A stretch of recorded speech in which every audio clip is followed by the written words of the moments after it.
Hello everyone.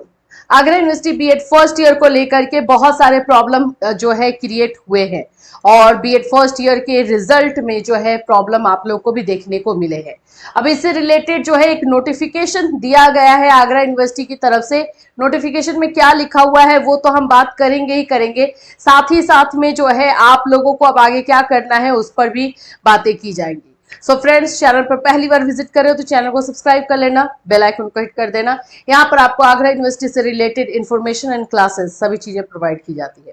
सबसे पहले तो मैं आपको बता दूं कि कल ये जो नोटिफिकेशन आया है इसका मीनिंग क्या है, मतलब क्या है। कुछ लोग इसका मतलब कुछ और ही निकाल रहे हैं, लेकिन इसमें जो चीजें बोली गई हैं हम उसके अनुसार मतलब समझ रहे हैं। ठीक है, अभी यहाँ पर देखो क्या बोला गया है।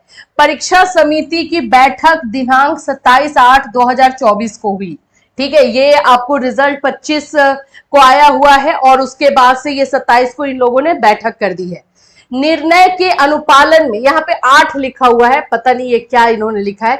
बीएड एलएलबी एवं बीए एलएलबी पाठ्यक्रमों के वर्ष 2024 के ऐसे छात्र छात्राएं जो मुख्य परीक्षा यानी कि जो मेन एग्जाम है, मुख्य परीक्षा अथवा भूतपूर्व छात्र के रूप में परीक्षा में सम्मिलित हुए थे। देखो, भूतपूर्व परीक्षा यहाँ पे स्टूडेंट से मतलब है एक्स स्टूडेंट, तो यहाँ पर एक्स स्टूडेंट को भी री एग्जाम देने का मौका दिया जा रहा है। अगर जैसे हमारे पास कॉल आते रहते हैं कि मैम मैं एक्स स्टूडेंट हूं तो क्या मैं री दे सकता हूं, दे सकती हूं, तो यस, इस नोटिफिकेशन के अकॉर्डिंग यही है कि जो भी छात्र छात्राएं रेगुलर के हैं, ठीक है, और जो बच्चे भूतपूर्व छात्र के रूप में यानी कि एक्स स्टूडेंट के रूप में जो है एग्जाम दिए हुए हैं, उनको भी री एग्जाम में बैठने की अनुमति दी जा रही है। नहीं तो ऐसे अनुमति की कोई जरूरत ही नहीं है। री एग्जाम कौन कौन देता है पता है सबको। तो यहाँ पे सम्मिलित हुए हैं तथा अनुत्तीर्ण रहे हैं, फेल हुए हैं, उन लोगों को पुनः परीक्षा में सम्मिलित होने की अनुमति प्रदान की गई है। अभी देखो यहाँ पे ना 2-3 चीजें क्लियर नहीं की गई। ईपीसी पेपर को लेकर कोई क्लियरिफाई नहीं है। दूसरा चीज है कि कितने पेपर में फेल है वो दे सकते हैं, क्या सभी पेपर में फेल है उन सभी को मौका मिलेगा, यही यहाँ पे कंफ्यूजन है। या फिर अगर हम री एग्जाम की बात करते हैं तो री एग्जाम का मतलब होता है कि जो सिर्फ 2 पेपर में फेल है वही री एग्जाम दे पाएंगे, तो ये उनके लिए है। तो अभी क्या है कि हमने ऑनलाइन जाकर के वेबसाइट पर भी पूरा चेक किया है, कहीं से कोई भी फॉर्म फिलअप को लेकर के कोई चीजें है ही नहीं। अब ये सारा फॉर्म फिलअप जो है हो रहा है कॉलेज के थ्रू। इसके लिए भी एक नोटिफिकेशन मैं आपको दिखाती हूँ जो कि कॉलेज के थ्रू आया हुआ है बच्चों को, और हर कॉलेज वाले अब इसमें मनमानी कर रहे हैं, पैसा इसमें मनमाने ढंग से लिया जा रहा है, ये भी आप देख लो। जैसे यहाँ पे देखो, आवश्यक सूचना है, ये कॉलेज की सूचना है। समस्त स्नातक प्रथम सेमेस्टर, तृतीय सेमेस्टर, पंचम सेमेस्टर और स्नातकोत्तर प्रथम सेमेस्टर, तृतीय सेमेस्टर छात्र छात्राओं को किया जाता है कि पुनः परीक्षा यानी कि री एग्जाम हेतु आवेदन शुरू हो गए हैं। ये यहाँ पर आप देख रहे हो तो ये आप लोगों का जो है स्नातक का है, यानी कि ये ग्रेजुएशन का है। ठीक है, इसी तरह से ये पीजी का है। ये इस तरह से नोटिफिकेशन कॉलेज वालों ने निकाला है। सेम इस तरह से आप लोगों के बीएड के लिए भी नोटिफिकेशन दिया जा रहा है और उसमें हर कॉलेज वाले जो है अपने तरीके से पैसा ले रहे हैं। कोई 1200 रुपए में जो है आप लोगों का फॉर्म फिल कर रहा है, तो कोई 2000 मांग रहा है, लेकिन फॉर्म फिल कर रहा है। तो यहाँ पे कॉलेज के थ्रू जो है फॉर्म फिल किया जा रहा है। इसीलिए हमारे पास जो है किसी भी तरीके का क्लेरिफिकेशन या फिर ट्रांसपेरेंसी जिसको हम बोलते हैं, जिसमें हम आपको इंफॉर्मेशन दे सके, कुछ नहीं है। हम अगर फॉर्म फिल करते तो हम देखते, हम ये बता सकते थे कि बच्चा जो है 2 सब्जेक्ट में जो फेल है वही इसको दे पाएगा, या फिर जो है जो 3 या 4 सब्जेक्ट में है वो भी दे पाएगा। क्योंकि हम नोटिफिकेशन पर अगर जाते हैं तो नोटिफिकेशन में ऐसी कोई बात नहीं कही गई है। नोटिफिकेशन में ऐसा कोई भी चर्चा आप देखोगे तो नहीं है कि आप लोगों में से कौन कौन से लोग जो है इस फॉर्म को दे पाएंगे। यहाँ पर जो है परीक्षा समिति की बैठक हुई, ये भी 27/8/2024 दिखाई दे रहा है, पता नहीं कैसे। एलएलबी बीए एलएलबी 2024 ऐसे छात्र छात्राएं जो मुख्य परीक्षा अथवा भूतपूर्व छात्र के रूप में परीक्षा में सम्मिलित हुए।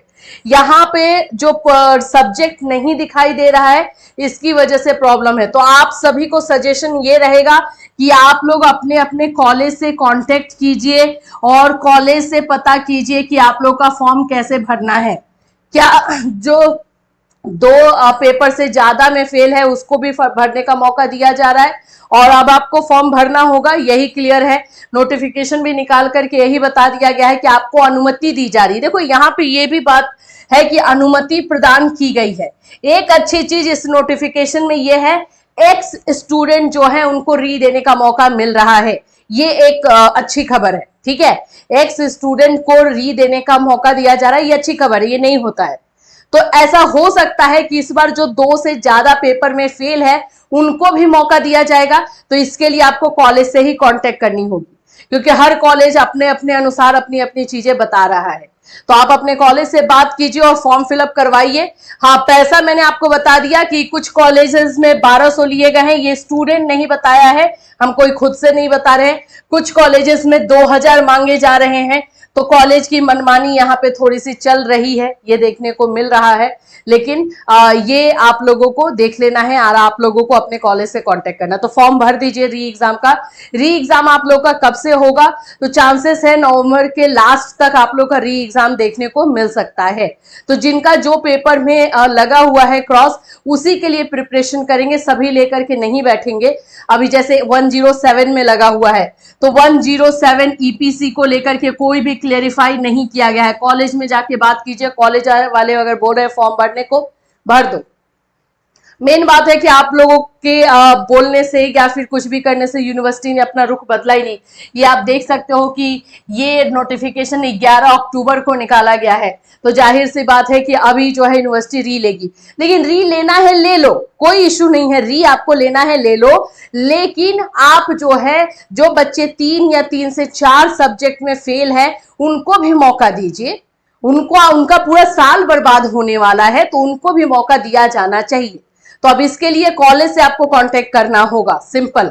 और कॉलेज वाले को नोटिफिकेशन दिखाइएगा और उसमें बताइएगा कि इसमें अनुमति प्रदान की जा रही है। तो इसका मतलब है कि जो 2 से ज्यादा सब्जेक्ट में फेल हैं वो भी भर सकते हैं, है ना।